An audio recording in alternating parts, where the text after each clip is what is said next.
12 باتیں اپنے اندر پیدا کر لو، تم میرے بنو گے، پھر جو تمہاری طرف ہاتھ اٹھے گا اس سے میں کاٹوں گا، جو پاؤں اٹھے گا اس سے میں توڑوں گا، جو آنکھ اٹھے گی اس سے میں پھوڑوں گا، تو پہلے میرے بنو تو صحیح۔ وہ کیا ہیں؟ وعباد الرحمن الذین یمشون علی الارض ہونا، پہلی صفت کہ اللہ کہتا ہے میرے بندے کون ہیں؟ کہتا ہے جو زمین پر عاجزی اور تواضع اختیار کرے۔ اللہ، زمین جب کسی کو اقتدار مل جاتا ہے تو اکڑ کے چلتا ہے، پیسہ مل جاتا ہے اکڑ کے چلتا ہے، شہرت مل جاتی ہے اکڑ کے چلتا ہے۔ تو اللہ نے کہا پہلی نشانی کیا ہے؟ عاجزی اختیار کرو۔ تو کوئی وظیفہ نہیں بتایا، کوئی تسبیح نہیں بتائی، کہا عاجزی اختیار کرو، اپنی حیثیت کو یاد رکھو کہ اول نطفہ ہوں، آخر ایک مردار ہوں، کچھ عرصے کے بعد چند مٹھی مٹی ہوں، اور پھر اللہ مجھے کھڑا کرے گا تو اس دن دیکھا جس کی نیکیاں بڑھیں گی تو وہ عزت دار ہے، جس کی گھٹ گئیں وہ ذلیل و خوار ہے۔ تو پہلی صفت ہے کہ اللہ کے بندے وہ ہیں جو عاجزی اختیار کرتے ہیں، صرف یہ نہیں کہ زمین پر تواضع سے چلنا، نہیں، وہ پوری زندگی ان کی عاجزی کی ہوتی ہے۔ سورہ لقمان میں ہے لا تمش فی الارض مرحا، بیٹا اکڑ کے کبھی نہ چلنا، انک لن تخرق الارض ولن تبلغ الجبال طولا، کہ تو نہ تو پہاڑوں سے اوپر قد لے جا سکتا ہے، نہ ایڑی مار کے زمین پھاڑ سکتا ہے۔ تو ایک میں مختصر بیان کرتا ہوں، تواضع۔ دوسری تواضع سے جڑی ہوئی بات ہے کہ تواضع کا پتہ کب چلے گا؟ وہ دوسری صفت ہے وَإِذَا خَاطَبَهُمُ الْجَاهِلُونَ قَالُوا سَلَامًا۔ سبحان اللہ۔ جب ان سے کوئی، یہاں جاہلون سے مراد ان پڑھ نہیں، جاہلون سے مراد ہے زیادتی کرنے والا۔ وَأَعُوذُ بِكَ مِنْ أَنْ أَجْهَلَ أَوْ يُجْهَلَ عَلَيَّ، یا اللہ میں پناہ چاہتا ہوں کوئی میرے اوپر زیادتی کرے یا میں کسی پر زیادتی کروں۔ یہاں جہالت سے مراد ہے زیادتی کرنے والا، بدتمیزی کرنے والا۔ تو وہ کیا کرتے ہیں؟ قالوا سلاما، وہ یہ نہیں کرتے کہ اس سے کتنے لوگ قطع تعلق مراد لیتے، باجی السلام علیکم، تو ڈرا ہو رہے سا ڈرا ہو رہے۔ تو میرا اللہ یہ نہیں کہہ رہا، میرا اللہ کہہ رہا جب ان سے کوئی غلط گفتگو کرتا ہے، غلط معاملہ کرتا ہے، بدتمیزی کرتا ہے، تو وہ آگے تمیز کے ساتھ بات کرتے ہیں، وہ غصے سے بپھر نہیں جاتے، وہ اس کے لہجے میں بات نہیں کرتے، وہ ٹھنڈے مزاج کے ساتھ اللہ اس کے رسول کو سامنے رکھ کر وہ بات کرتے ہیں۔ دو، تیسری فرمائی والذین یبیتون لربہم سجدا وقیاما، عبادت کو تیسرے نمبر پر لائے کہ میرے بندوں کی تیسری بڑی صفت یہ ہے کہ وہ رات کو اٹھتے ہیں اور مجھے یاد کرتے ہیں۔ اچھا، اب آج کل سستی کا زمانہ ہے، میرے نبی نے ایک حدیث سنائی تو وہ بہت بڑی خوشخبری ہے آپ کے لیے۔ جو عشاء کی نماز باجماعت پڑھ لے اور صبح کی نماز باجماعت پڑھ لے تو اس کی رات تہجد میں لکھی جائے گی۔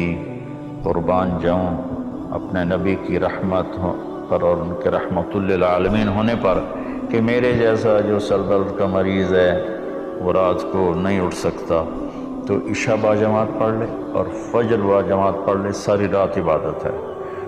باقی یہ تو ہے یعنی بالکل وہ 33 نمبر والا کام ہے، لیکن ہم پاس لوگوں میں شمار ہیں، اس صفت کے حقدار کہلائیں گے۔ باقی اصل وہ ہیں جو راتوں سے ملحب کلام قد نزخرفہ ان المحبت قلب وہبناہ۔ محبت اسے نہیں کہتے کہ محبوب کو چکنی چپڑی باتیں کہو، جی میں قربان جاؤں، میں صدقے جاؤں، میں باری جاؤں، آپ کے بغیر تو جی نہیں سکتا، باتوں سے نہیں، کہ محبت ہے دل کو اس کے قدموں پہ نچھاور کر دو۔ بہت خوبصورت بات اللہ نے کی۔ تو جو لوگ ماشاءاللہ راتوں کو اٹھتے ہیں ان کو مبارک ہو، لیکن ہمارے جیسے کمزور بھی اس فضیلت میں ہیں۔ عشاء باجماعت پڑھ لو، فجر باجماعت پڑھ لو، اور پھر اللہ تعالیٰ پہ قربان جائیں کہ ان کی جو ہے نا دعا اللہ تعالیٰ بتاتا ہے، والذین یقولون ربنا اصرف عنا عذاب جہنم ان عذابها کان غراما۔ وہ اللہ ان کی دعا بتا رہا ہے کہ وہ کہتے ہیں یا اللہ ہم سے عذاب جہنم دور فرما، چونکہ یہ نہ ٹلنے والا عذاب ہے جو چمٹ جاتا ہے، اور وہ انہا ساءت مستقرا و مقاما، اور یا اللہ وہ بہت ہی برا ہے، بہت ہی برا ہے۔ تو تہجد اور دعائیں، دعا بہت بڑی طاقت ہے، بہت بڑی طاقت ہے، بہت بڑی طاقت ہے۔ ہم نے دعا ایسے ہی بنائی ہوئی ہے، فرض نماز کے بعد مولوی صاحب رٹے رٹائے جملے بولتے ہیں، ہم پیچھے آمین کہتے ہیں۔ دعا وہ ہے جو آپ تنہائی میں اللہ کے سامنے گڑ گڑا کر بولتے ہیں۔ میرے نبی نے فرمایا اللہ کے سامنے روو، اچھا اگر علم تبکو فتباکو، اچھا اگر تمہیں رونا نہیں آتا نا تو رونے کی شکل بنا لو۔ چوتھی چیز بتاتے ہیں، والذین یقولون ربنا اصرف عنا عذاب جہنم ان عذابها کان غراما انہا ساءت مستقرا و مقاما۔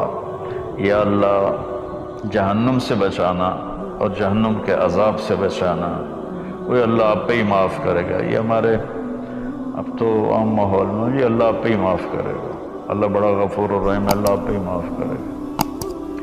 تو میں تو اپنے ماحول میں بات کرتا ہوں اپنے عزیز رشتہ داروں سے کہ اللہ آپ پہ ہی کپا کٹ دے گا، سپرے نہ کرو، پانی نہ لاؤ، کھاد نہ دیو، آپ بہے ور بھی پا دیو، اللہ آپ پہ ہی کٹ دے گا۔ لے جی مولانا صاحب کہیں گل نہ کریں دیو، بھلا کدی پانی تے کھاد تے سپرے تو بغیر بھی کیسا ہوئی۔ تو اللہ یہی کہہ رہا ہے کہ ڈرو مجھ سے اس جہنم کے عذاب سے اور اس سے بچاؤ کا راستہ اختیار کرو۔ پانچویں بات کیا ہے؟ والذین اذا انفقوا لم یسرفوا ولم یقتروا وکان بین ذلک قواما۔ بہت اعلیٰ چیز ہے، معیشت کو، اکانومی کو بہت خوبصورت انداز میں بتایا کہ میرے خاص بندے وہ ہیں، جو اللہ نے دنیا کا بھی بیچ میں ڈالا۔ اللہ والے دنیا کو نہیں دیکھتے، اللہ والے چٹائیوں پہ سوتے ہیں، اللہ والے بادشاہوں سے نہیں ملتے ہیں، اللہ والوں کے پاس جایا جاتا ہے، اللہ والے کسی کے پاس نہیں جاتے ہیں۔ ارے سب سے بڑے اللہ والے تو نبی ہیں، اللہ نے فرعون کے پاس بھیجا موسیٰ علیہ السلام کو، اور کائنات کی افضل ترین ہستی اللہ کے بعد میرے نبی ہیں، ابو جہل کے پاس بھیجا۔ تو یہاں ان کی معیشت کو بتایا جا رہا ہے کہ میرے بندے وہ ہیں جتنا ہم نے ان کو دیا ہے اس سے بڑھ کر خرچ نہیں کرتے۔ قرضے اٹھا لیے، شادی آ گئی، اس پر مجھے ایک بتا رہا تھا ساتھی کہ ایک آدمی نے اپنے بچے کی شادی کی بازی چھوڑی۔ یہ اللہ اس سے منع کر رہا ہے کہ میرے بندے وہ ہیں کہ جو ایسے نام و نام 40 لاکھ روپے کو آگ لگا دی، اس 40 ولم یقتروا، اور جتنا دیا ہے اس سے کم بھی خرچ نہیں کرتے، کنجوس نہیں ہوتے، بخیل نہیں ہوتے، لالچی نہیں ہوتے۔ یہ چیز بھی اکانومی کو ہٹ کرتی ہے کہ بس جوڑتے جاؤ اور اس کو آگے بڑھاؤ نہیں، اس کو آگے دو نہیں۔ تو اللہ تعالیٰ پہ قربان جاؤں، اس نے خاص طور پر ہمارے معاشرے میں اللہ والا وہ سمجھا جاتا ہے جس کو دنیا کی خبر ہی کوئی نہ ہو، اور اللہ والا وہ ہوتا ہے جو بس مسلح پہ بیٹھا رہتا ہے۔ اور اللہ تعالیٰ یہاں ان کی اکانومی کو بتا رہا ہے کہ وہ کام کرتے ہیں، کاروبار کرتے ہیں، وہ تجارت کرتے ہیں، وہ زراعت کرتے ہیں، وہ حکومت کرتے ہیں۔ ابو بکر سے بڑھ کے اللہ والا کون ہوگا؟ خلفائے اربعہ سے بڑھ کے اللہ والا کون ہوگا؟ تو وہ اپنے خرچ کو بیلنس کرتے ہیں۔ کل پرسوں ایک ساتھی بات کر رہا تھا، اصحاب صفہ تو چٹائیوں پہ بھوکے لیٹے رہتے تھے، شروع کی باتیں ہیں۔ عبد الرحمن بن عوف ٹاپ 10 صحابہ میں ہے، ٹاپ 10 صحابہ۔ جب ان کا انتقال ہوا تو ان کی 4 بیویوں کو جو 1/8 ملا وہ 48,000 دینار تھے، تو آج کے لحاظ سے وہ 12 ارب روپیہ بنتا ہے۔ جس آدمی کا 1/8 12 ارب ہو تو پورا کتنا ہوگا؟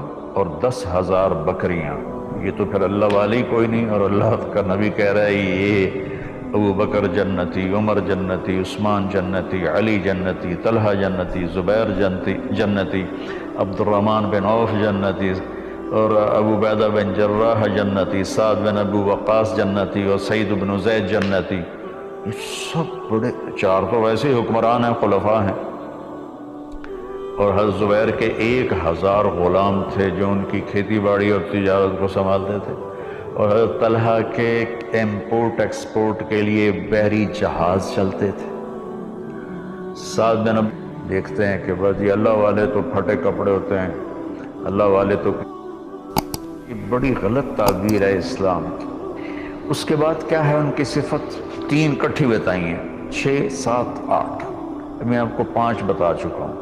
تواضع، عاجزی، اور برائی کا جواب اچھائی، اور راتوں کو اٹھ کے بندگی، اور اپنے کاروبار زندگی میں اعتدال اور بیلنس آف اکانومی تب ہوگا جب اخراجات کو کنٹرول کیا جائے گا۔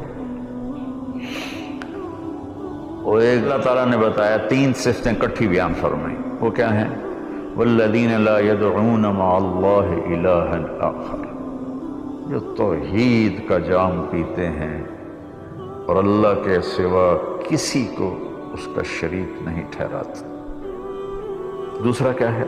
ولا يقتلون النفس التي حرم اللہ الا بالحق، جو ہمارے علاقے میں خاص طور پر جو قتل کی دشمنیاں ہیں، اور اپر پنجاب میں جو قتل کی دشمنیاں ہیں، گجرانوالہ کے ارد گرد، گجرات کے ارد گرد خاندانوں کے خاندان تباہ ہو، اور ایسی سرحدوں اور بلوچستان کے قبیلوں کے قبیلے تباہ ہو گئے، اور نمازی 5 وقت کے، اور میرا اللہ کہتا ہے جو کسی کو قتل نہیں کرتا سوائے حق۔ حق ہے، کوئی زانی پکڑا جاتا ہے اور شادی شدہ ہے اور 4 گواہ اس پہ لگ جاتے ہیں، اب اس کو قتل کرو۔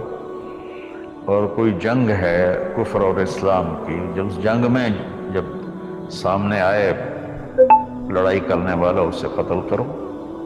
لیکن جیسے آج کل ہمارا ماحول ہے، قتل قتل قتل قتل،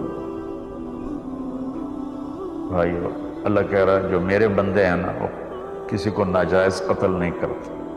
تیسرا کیا فرمایا؟ ولا یزنون، زنا نہیں کرتے۔ زنا کیسے پھیلتا ہے؟ بے حیائی سے۔ یہ چند دن پہلے میں نے بات کی تھی تو کچھ لوگوں نے برا منایا، باقی تو اکثر نے ایکسیپٹ کیا، زنا بے حیائی سے پھیلتا ہے۔ اللہ کہتا ہے قل للمؤمنین یغضوا من ابصارہم ویحفظوا فروجہم، ایمان والوں سے میرے محبوب کہو کہ آنکھیں نیچی رکھیں اور زنا سے اپنے آپ کو محفوظ رکھیں۔ سیم آیت